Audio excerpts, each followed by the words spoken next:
Hello दोस्तों, स्वागत है आप सबका हमारे और आपके इस YouTube channel JMD e learning program पर। JMD मतलब जय माता दी ई लर्निंग प्रोग्राम पर। तो हमने पिछली वीडियो में जहाँ तक बात की थी, आज की वीडियो में उसके आगे की बात करेंगे। हमने पिछली वीडियो में बताया था कि हम आने वाले वीडियो में कूलाम के नियम के बारे में बात करेंगे। तो हम इस वीडियो में कूलाम के नियम के बारे में जानेंगे। कूलाम का नियम है क्या? ठीक, क्या जानेंगे हम? कूलाम का नियम आज की वीडियो में सीखेंगे कूलाम के नियम के बारे में। तो आप लोगों का टाइम बर्बाद ना करते शुरू करते हैं। कूलाम का नियम, कूलाम का नियम जो है वो बिल्कुल न्यूटन के नियम का, कूलाम का नियम न्यूटन के नियम का बिल्कुल जिराक्स है। जो आप लोगों ने कक्षा 11 में पढ़ा होगा, न्यूटन का नियम पढ़ा था ना, F बराबर G m1 m2 upon r²। ऐसा ही तो था न्यूटन का नियम। न्यूटन ने बताया था जो गुरुत्वाकर्षण बल होता है वो द्रव्यमानों के गुणनफल के अनुक्रमानुपाती, उन दोनों द्रव्यमानों के गुणनफल के अनुक्रमानुपाती, अर्थात F is proportional to m1 m2, ठीक, m1 m2 तथा इनके बीच की दूरी के वर्ग के व्युत्क्रमानुपाती, अर्थात F is proportional to m1 m2, F is proportional to 1/r²। इतना था। तो डायरेक्टली अगर बात करें तो F is proportional to m1 m2 upon r²। तो ऐसा ही हमारे गुलाम चाचा ने एक नियम बताया है जो कि आवेशों के पीछे लगता है, और न्यूटन ने जो बताया था वो द्रव्यमानों के पीछे लगता था। ठीक, गुलाम चाचा ने बताया दो स्थिर बिंदु आवेशों के बीच, मान लो ऐसा कोई चित्र है, इस पर दो बिंदु हैं, यहाँ पर Q आवेश है, यहाँ पर Q2 आवेश है, यहाँ पर Q1 है, यहाँ पर Q2 है। इनके बीच की दूरी जो है कि R है। ठीक, फिर उन्होंने बताया था दो स्थिर बिंदु आवेशों के बीच लगने वाला आकर्षण अथवा प्रतिकर्षण का बल दोनों आवेशों की मात्राओं के गुणनफल के अनुक्रमानुपाती तथा उनके बीच की दूरी के वर्ग के व्युत्क्रमानुपाती, अर्थात F is proportional to Q1 Q2, दोनों आवेशों की मात्राओं के अनुक्रमानुपाती, अर्थात F is directly proportional to Q1 Q2, और उनके बीच की दूरी के वर्ग के व्युत्क्रमानुपाती, अर्थात F is proportional to 1/r²। It is the equation first and it is the equation second. बीच की दूरी के वर्ग के व्युत्क्रमानुपाती था। समीकरण first from equation first and second से हमें क्या मिला? F is proportional to Q1 Q2 upon r²। F is proportional to Q1 Q2 upon r²।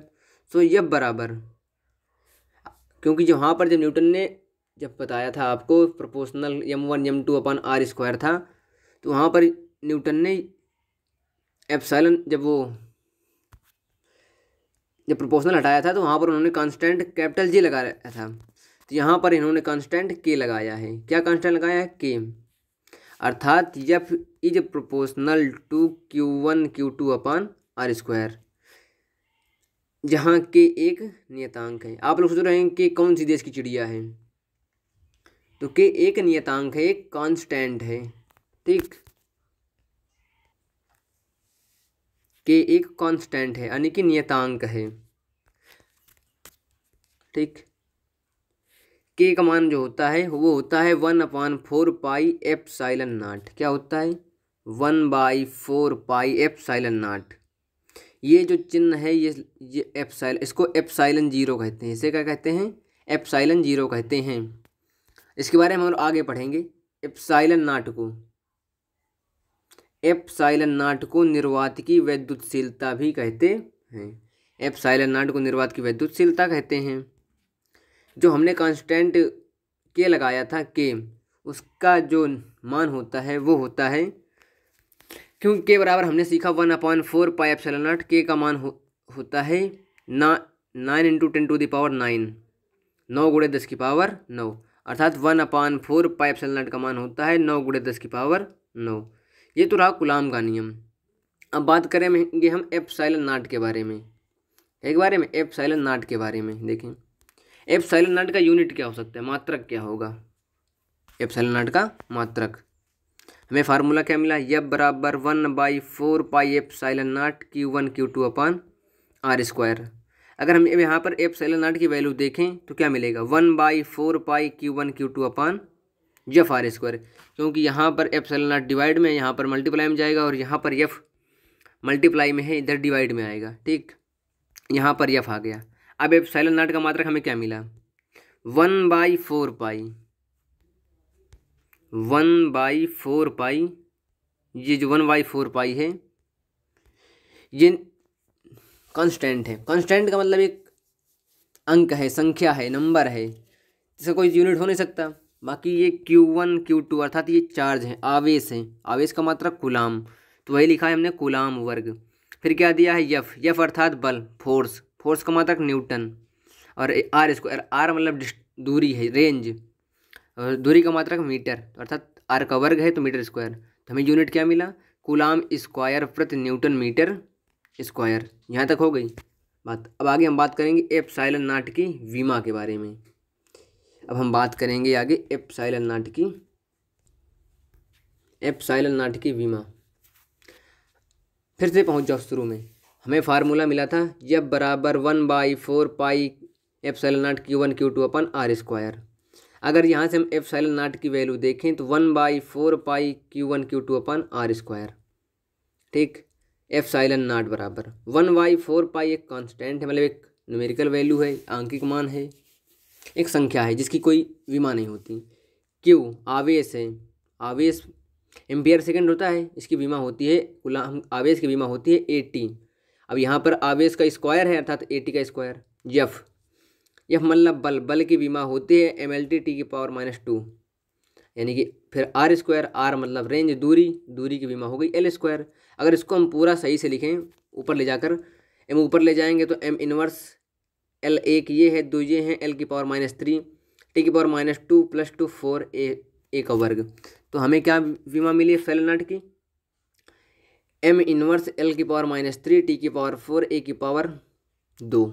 ठीक, अगर यहाँ से हम एप्सिलॉन नॉट का एक अन्य मात्रक भी देखें तो M अर्थात द्रव्यमान, द्रव्यमान का मात्रक किलोग्राम, अर्थात किलोग्राम इनवर्स, L मतलब लंबाई, यूनिट मीटर अर्थात मीटर⁻³ T मतलब time, time unit second, second A अर्थात एम्पियर का होल स्क्वायर। ठीक, कन्फर्म है यहाँ तक। अब सीखेंगे जानेंगे एप्सिलॉन नॉट का मान क्या होता है, एप्सिलॉन नॉट की न्यूमेरिकल वैल्यू। हमें पता चला है कि 1/4 पाई एप्सिलॉन नॉट का जो मान होता है वो होता है 9 × 10⁹, 9 × 10⁹। यहाँ से अगर हम एप्सिलॉन नॉट की वैल्यू निकालें तो एप्सिलॉन नॉट बराबर 1/4 पाई, 9 इधर मल्टीप्लाई में, इधर डिवाइड में आ जाएगा। ठीक, फिर 1/4 पाई का मान 3.14 इंटू 9 × 10⁹। इसको आप घर में आराम से फुर्सत से नहा धो के हल करें, इसका मान जो आएगा 8.85 × 10⁻12। एप्सिलॉन नॉट का मान यही आएगा। क्या आएगा, एप्सिलॉन नॉट का मान आएगा 8.85 × 10⁻12 कूलाम स्क्वायर प्रति न्यूटन मीटर स्क्वायर। आप चाहें तो ये वाला भी यूनिट लिख सकते हैं कि किलोग्राम इनवर्स मीटर⁻³ सेकंड⁴ एम्पियर का होल स्क्वायर। ठीक, यहाँ तक कॉन्सेप्ट क्लियर। अब बात करेंगे हम और आगे की। नोट, आप लोग मेरे साथ चाहें तो नोट बना सकते हैं। नोट, जब दो आवेश निर्वात अथवा वायु में हों, जब दो आवेश निर्वात अथवा वायु में स्थित हों तब उनके बीच बल, और जब वो किसी माध्यम में हों तब उनके बीच वैद्युत बल। ठीक, जब आवेश निर्वात में हो तो उनके बीच जो बल होता है वो होता है एफ बराबर 1/4 pi epsilon naught Q1 Q2 upon r square.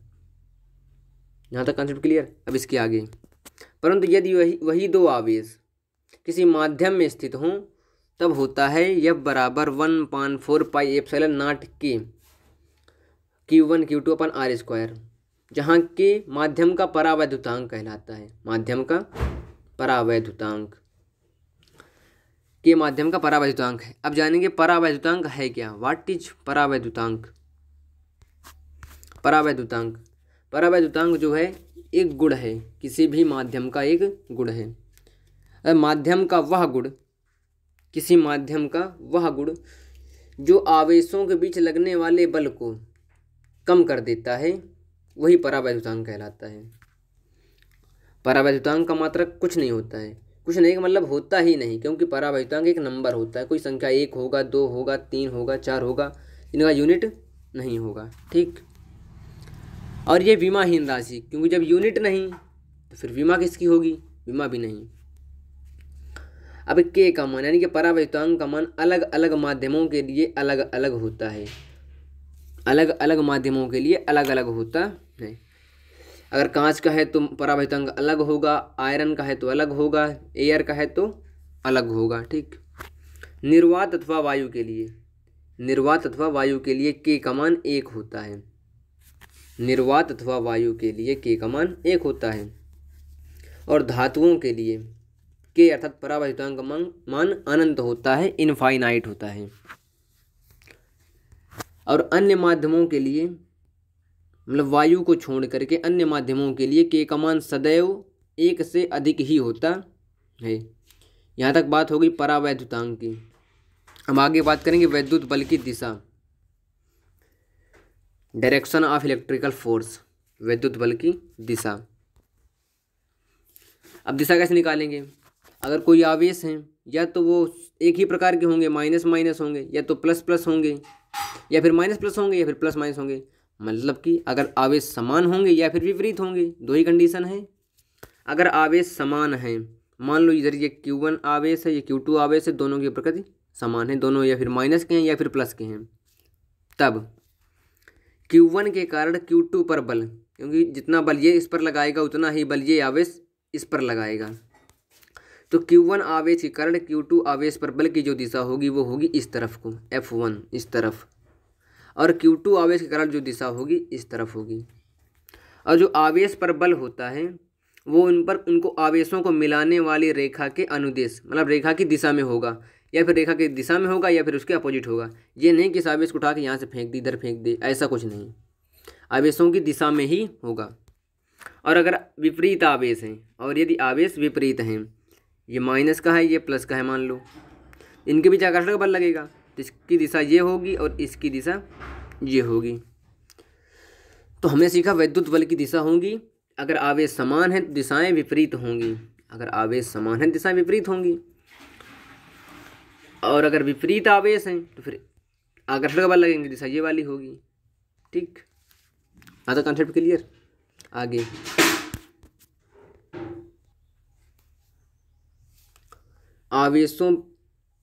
आवेशों पर लगने वाले बल की तुलना, आवेशों पर लगने वाले बल की तुलना, कि मतलब अगर कोई आवेश निर्वात में हो तो उस पर कितना बल लगेगा, और जब वो किसी माध्यम में हो तब कितना बल लगेगा, यही सीखेंगे हम।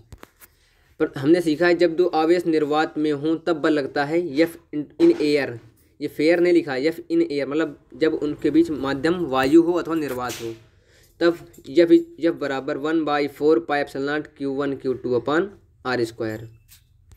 और जब दोनों आवेश किसी माध्यम में हों, किसी माध्यम में का मतलब कांच हो सकता है, उनके बीच में आयरन हो सकता है, कागज हो सकता है, मोम हो सकता है, रबड़ इत्यादि कोई भी माध्यम हो, तब जब एफ इन मीडियम अर्थात जब इनके बीच कोई माध्यम हो, तब हमने सीखा जब 1/4 पाई एप्सिलॉन नॉट के Q1 Q2 अपॉन R²।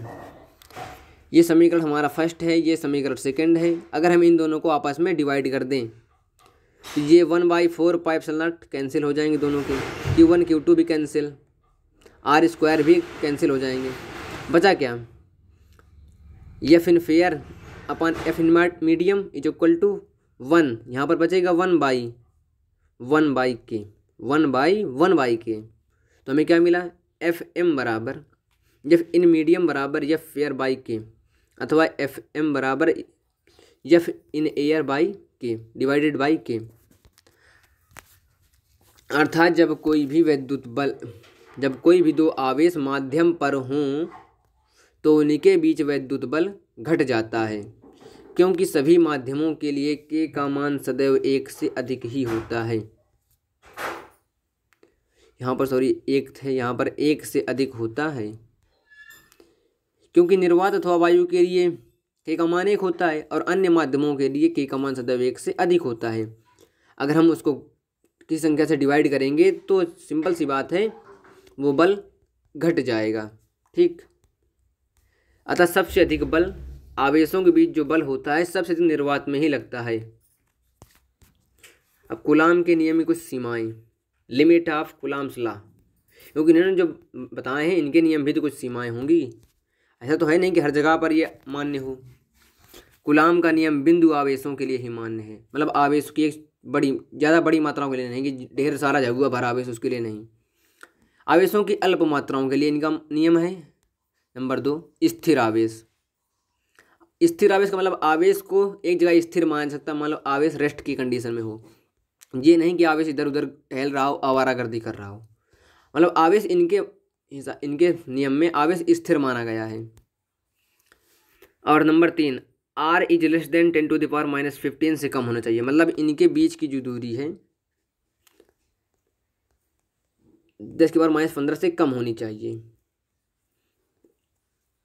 ओ सॉरी 10⁻⁻15 से अधिक होनी चाहिए, यहाँ पर मिस्टेक है। r का मान जो है वो सदैव 10⁻⁻15 से कम होना चाहिए। 1 मीटर, 2 मीटर, 3 मीटर, 4 मीटर इस तरह हो, या फिर 10⁻11 12 मीटर हो सकते हैं। परंतु अगर कह दिया जाए कि 10⁻21 मीटर है तो फिर ये बहुत पास में, क्योंकि 10⁻21 बहुत अल्प दूरी होगी, तो वहाँ पर इनका नियम मान्य नहीं होगा।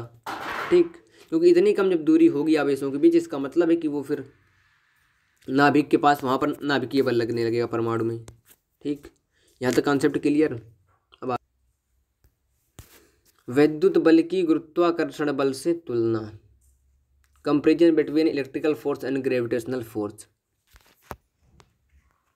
ठीक, हाँ एफ ई हमने ई सब्जेक्ट में लिखा, यानी कि एफ जिससे पता चले एफ इज इलेक्ट्रिकल मतलब वैद्युत बल, इलेक्ट्रिकल फोर्स। के वही कांस्टेंट है 1/4 पाई एप्सिलॉन, जिसको हमने लिख रखा है के से। ठीक, 1 एफ ई बराबर के Q1 Q2 upon r², it is equation first.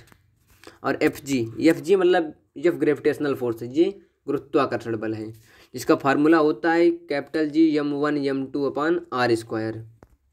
अगर हम इन दोनों समीकरणों से आपस में डिवाइड करें तो हमें क्या मिलेगा, F E upon F G is equal to r² से r² बर्बाद, r² से r² बर्बाद, हमें क्या मिला के Q1 Q2 upon G m1 m2।